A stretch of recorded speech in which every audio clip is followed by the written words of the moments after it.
Dangaripon, Luzon, Visayas at Mindanao. 4 na estudyante ang sugatan ng araruhin ng isang nag-overtake na truck sa Maynila. Ang mga nasa lugar, kagad nagtulungan para maisalba ang mga batang pumailalim sa nakasagasang truck. Matapos masagip na mga bata, tumakas agad ang driver ng truck. Pasintabi po mga kapuso, maselang po ang video na inyong mapapanood. Nakatutok si JP Soriano.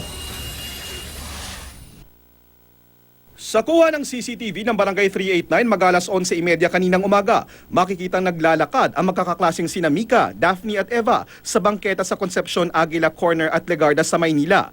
Kasalubong nila ang college student din na si Clarence Ocampo nang biglang araruhin ng isang truck. Lubhang nakakabahala kaya sadya naming hindi ipapakita ang bahagi ng video na makikita ang pagsalpok ng truck sa mga biktima.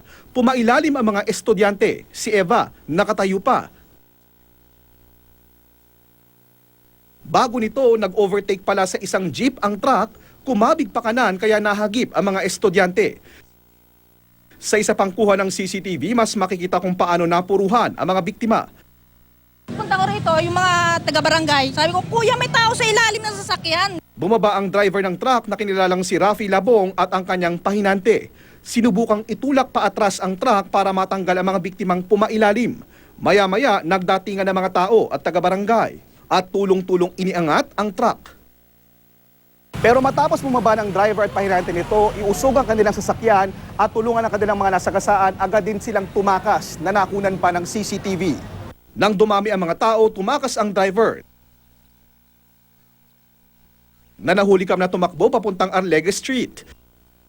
Isinugod sa Mary Childs Hospital ang 3 babaeng estudyante ng National Teachers College. May mga sugat sila sa iba't ibang parte ng katawan. Iilagan ko nga po tatakbo po ako pero sobrang bilis po talaga. Nagulat na lang po ako. Nag-turn na lang po siya sa amin. Gumanon po sa amin. Tapos tumama na lang po kami. Sana makonsensya po siya na mga estudyante po yung mga nabiktima niya. Marami pa po kaming pangarap sa buhay po. Si Mika naman na pumailalim, nakangiti na. Birthday pala niya bukas. Sa nangyari, hindi po siya simple. Bali, yung ngiti kong to, pagpapasalamat ko dahil ito nga, second life namin. Kasi nga, kung sa iba, may patay, gano'n. Tapos kami, buhay. Kaya nakangiti po ako kahit na ganito yung sitwasyon namin. Ang isa pang biktima na si Clarence inoobserbahang maigi sa Jose Reyes Memorial Medical Center. Ayon sa Manila Traffic Police, naharap sa reklamong reckless imprudence resulting to multiple physical injuries at hit and run ang tumakas na driver. Hindi niya na nakakontrol. Dire-diretso, baka may depekto tong mga sasakyan nila. Sigurado po, dadagdag po sa kaso niya yun. Tumanggi magbigay ng pahayag ang may-ari ng truck na Ticasal Construction Supply. Wala siyang maipakitang kahit anong record, kopya ng lisensya o biodata ng driver na 2 buwan na sa kanila. Pero pagtiyak niya, tutulungan nila ang mga biktima. Yung driver niyo po, nasaan po, ma'am? Wala. Ay, hindi niyo. Na-contact niyo na po? Oh, yung sasakyan niyo ba, ma'am? Luma na po ba yun?